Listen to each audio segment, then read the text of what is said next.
In our previous lecture, we have studied about the basic operation of the labels and how the VRF light works, right? So now let's start digging into the MPLS VPN. So before we go into the glorious details of MPLS VPN, first you need to understand some basic concept. The very first concept that I am going to discuss is the RD value, the route distinguisher value. And let's discuss why we need this RD.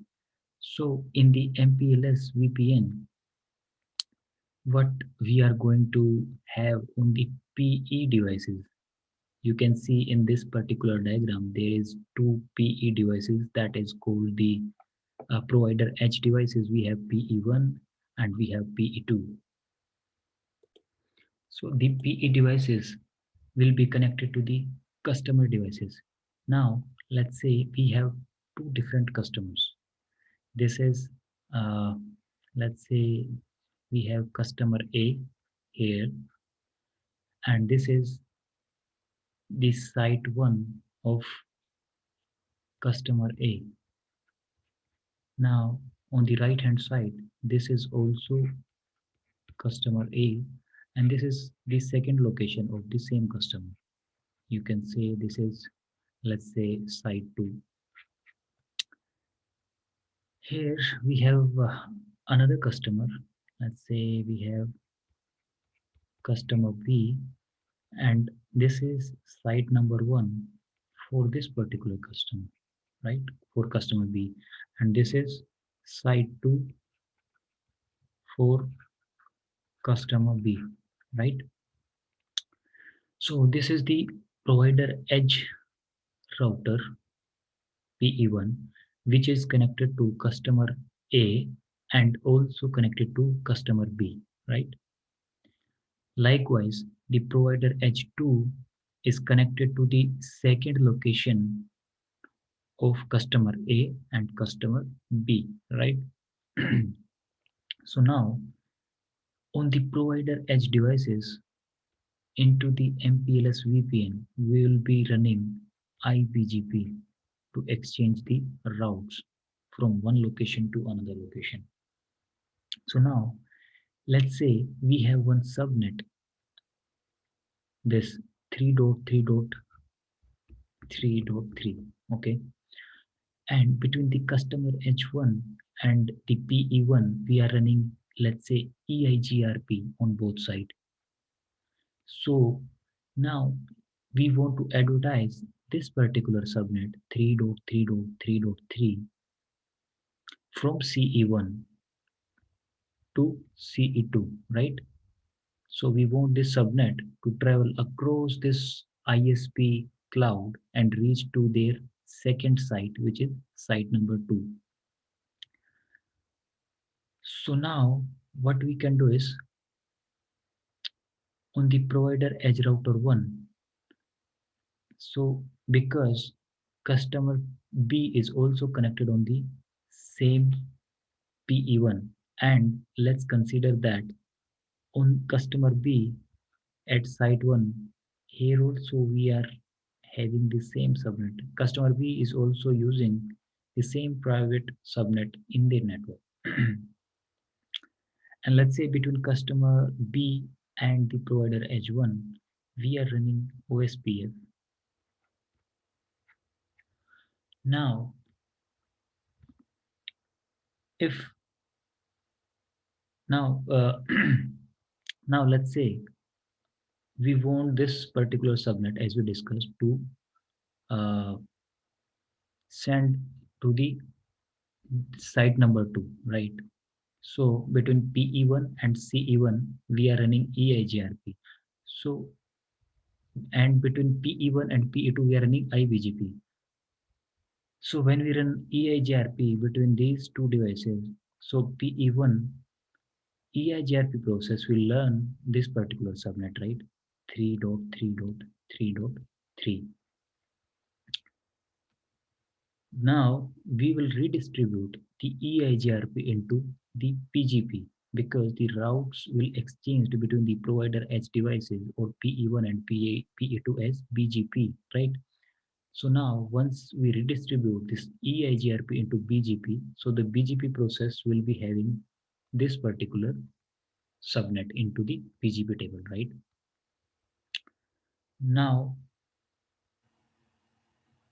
customer B also has the same requirement.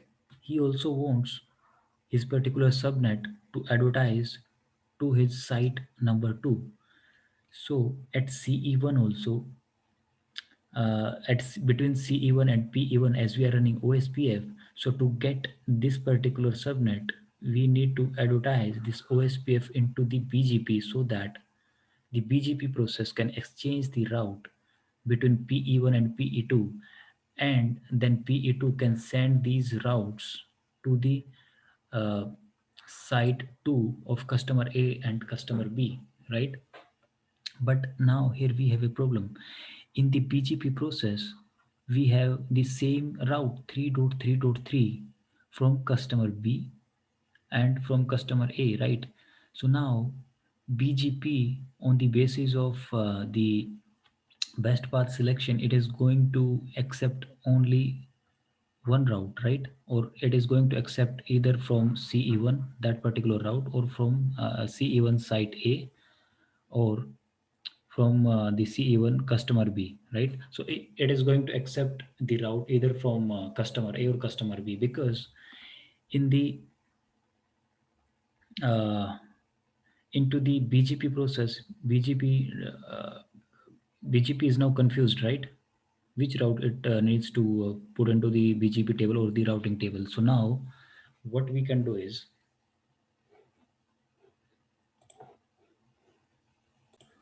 so the first solution is, it's simple, right? What we can do, we can use the VRF. So let me grab the pen quickly. So we will use, let's say we will put this interface into another VRF, and this particular interface into different VRF. So let's say for customer A, we created one VRF. So here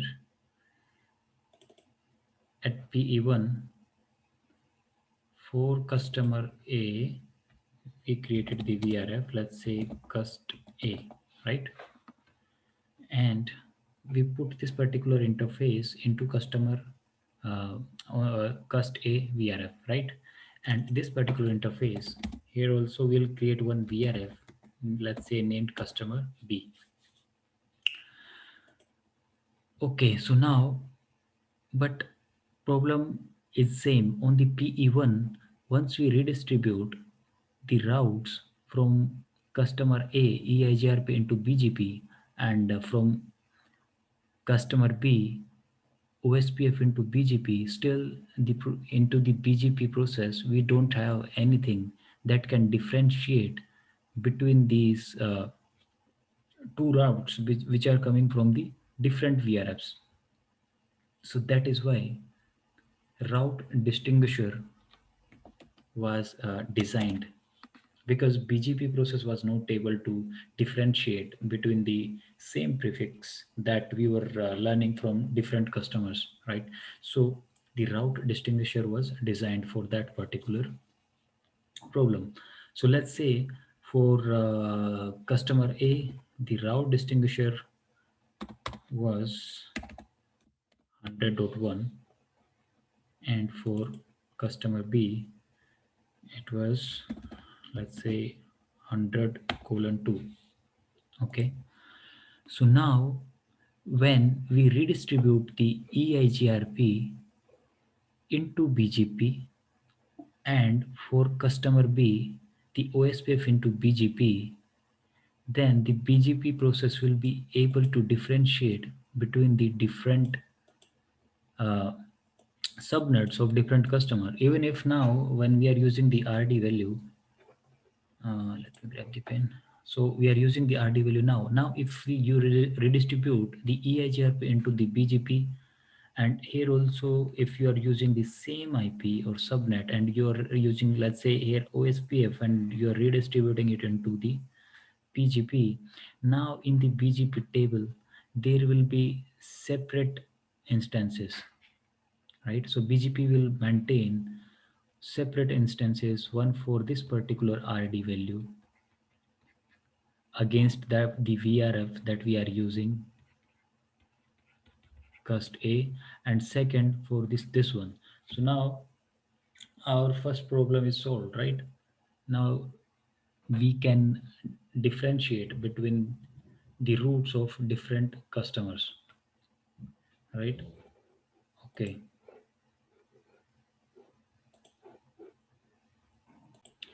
Now what will happen is, once we redistribute the routes from EIGRP to BGP. So let's take the same example. So we are redistributing this 3.3 into BGP at PE1, right? So now what will happen is, this particular RD value will be attached to that prefix. So here at PE1, it will be like this for customer 1. So the RD value is 100 colon 1. Then we will be having our prefix, let's say it's 3.3.3.3, right? So this particular thing that you are now looking at, this RD value plus this particular subnet, this is known as the VPN v4 route. This is the VPN v4 route. Same. Likewise, from customer B, when we are redistributing the routes from OSPF into BGP at PE1, same thing will happen. And for customer B, what will be the value of that route name, or what will be the VPN v4 route that is generated by BGP? It will look like this, right? Because at for customer B, the RD value is, sorry, for customer B, the RD value is 100 colon 2. So for customer B into the BGP table of PE1, the VPN v4 route will look like this, like, right, 100 colon 2, then the prefix. So now, because let's take a step back. So as we discussed in our previous lecture, so into the MPLS, so this is our MPLS backbone, the PE1, the these P routers, and here we have the PE2 router. So between these four routers, we are running, first of all, we will run an IGP. Let's say we are running EIGRP or OSPF, whatever, right? At PE1, the loopback IP is 1.1.1. At PE2, the loopback IP is 2.2.2.2. So let's say we are running OSPF between this ISP cloud or this MPLS backbone, we are running OSPF. And to exchange the VPN v4 route between the provider edge devices which are connected to the customers, we will run the multi-protocol BGP, right? So PE1 and PE2 will form a BGP relationship, right? So PE1 and PE2 will be the IBGP neighbor. So now what we will do, we will form a IBGP neighborship between PE1 and PE2 using these loopbacks, right? 1.1.1 and 2.2.2. So these 1.1.1 and 2.2.2 must be reachable via OSPF, that, or any IGP that we are running into our MPLS backbone, right? So let's consider that these IPs are reachable via OSPF. Now we formed the IBGP neighborship between PE1 and PE2. So once the IBGP neighborship is done, so now PE1 is going to send this particular route to PE2, right? And also it is going to send this particular VPNv4 route which it generated for the same prefix from customer B, right? So now once the VPN v4 route reaches to the PE2, because the RT value it is locally significant, it is of no use for PE2. So PE2 is going to remove this. It doesn't has to do with PE2. It doesn't has to do anything with PE2. So it is going to remove this value. So now, okay, so now at PE2, it removes this RD value. Okay, let me take the brush. So the RD value is removed now for both the routes, because this RD value, this is locally significant. So now at PE2, we have the same problem now, right? So at PE2 also, we are running the same thing. The VRF, let's say here also for at PE2, for the CE2 for customer A, we are also running, let's say VRF, let's say it's customer A. RD value is locally significant, so you can use anything you want like this. And for customer B, we are running VRF customer B. RD value is, let's say, uh, 200 dot, let's say 2. So this RD value is locally significant. So now what happens is, once the route reaches at PA2, so because the RD is locally significant, it is now removed, but now PA2 is having the same problem. It does not know in which VRF it needs to put these routes, right? This it is receiving 3.3.3 because RD is now removed. Now PE2 is confused. It is having two VRFs, customer A and customer B, right? But now it does not have any mechanism to know which VRF this particular prefix belongs to, right? So now what is the solution of it? The solution of it is to use the route targets. So the route targets, let me type it here. So along this command, or along the VRF customer A RD value we have mentioned. So one more thing we are going to mention is the route target. Route target. So the route target value you also need to mention. Let's say for customer A VRF, the route target you have mentioned is 100.100, and you need to mention two things. One is the export value. Let's say the export value is 100:100. Okay. The second thing that you need to mention is the route target import. Let's say 200:200. Same thing you need to mention.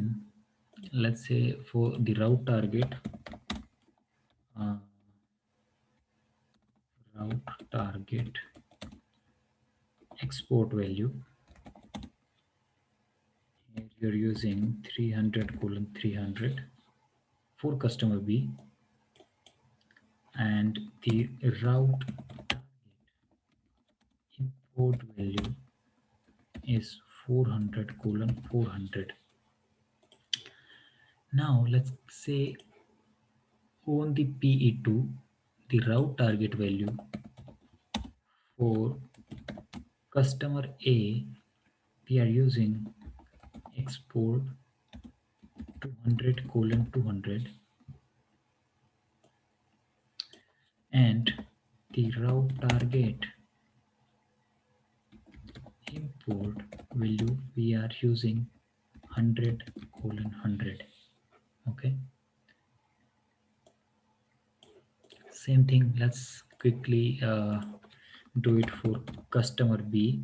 So for customer B, let's say we are using the route target export value, 400 colon 400, and the import value, let me type it quickly so that we can discuss what exactly this route target import 300 colon 300.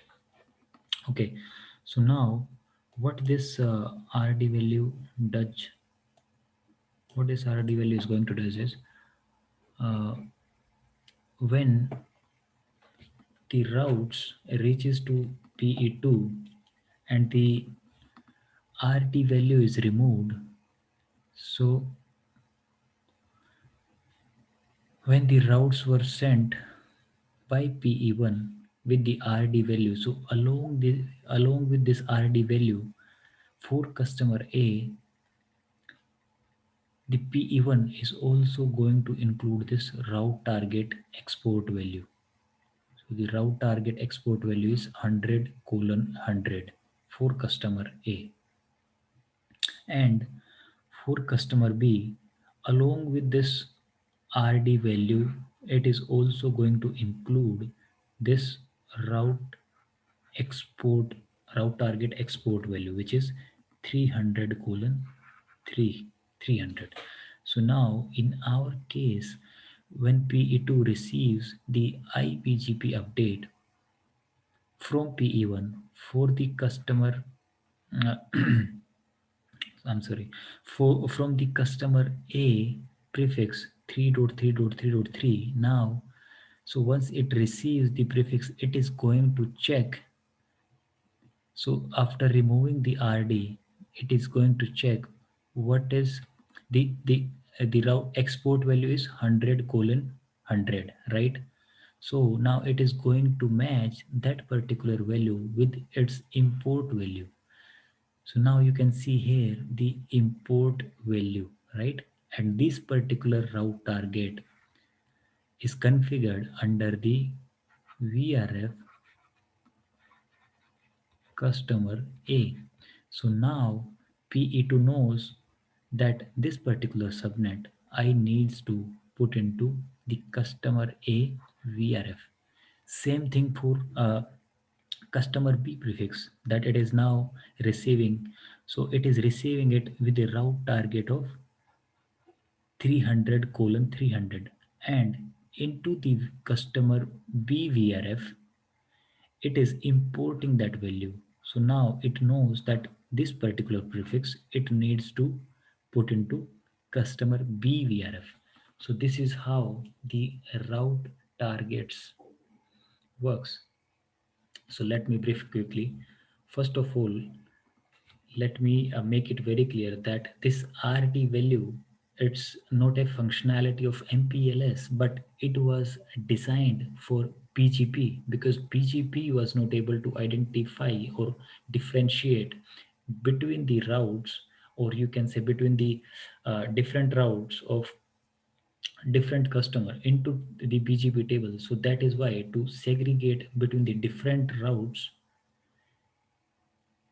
the RD was designed so when the customer routes are advertised into the BGP process at the provider edge router, now the provider edge router BGP process knows which VRF it is going to put those particular routes. So now your routes, it doesn't matter now if your customer are using the same subnets. So now they are not going to mix into the BGP process. So now when the BGP process redistribute the customer routes, then it is going to put the RD value, or you can say it is going to append the RD value against those particular routes, right? You can see here, and this RD value plus this plus the prefix, it is known as the VPN v4 route, which is created by the BGP process. So along with this RD value, so the another thing that it is going to into the BG. So when PE1 is going to send the update message, or you can say the uh, BGP update message to PE2, so it is going to put the VPN v4 route, right? And along with the VPN v4 route, it is also going to mention the route target, right? The route target export value is also going to be into the BGP update, and the same value that it is exporting from here, we need to import it at the other end so that we can put the routes into the good VRF, right? And this RD value is locally significant that we need to keep in mind. The other end router is not going to do anything with this particular RD value. It is going to remove it. So the next thing to check which VRF these routes to put into, it is going to find out using the RT value, the route target value. So all this information is carried out into the PGP update using the extended community. So this is how the uh, RD and RT works. So in our next section, we are going to learn about the MPLS VPN control plane and data plane, how this information of a subnet travel across the ISP cloud using this MPLS layer 3 VPN, and how does this particular prefix makes it its journey from this CE1 to this particular CE2, or from this CE1 to this CE2. And after that we are going to see how the forwarding plane works, because control plane and data plane are two different things. So in our next two lectures we are going to discuss that, and after that we are going to start our actual practicals. Because if you start the practical just now, it will be of no use, because there are a lot of details into MPLS. So before we dig into the configuration and all, you must be aware of what is the use of this RD value, this RT value, if it is locally significant or not, and and this RT and RD value, these are mainly used for the control plane traffic. This RT value is not going to do anything with the forwarding plane traffic. So that we are going to check in our next section.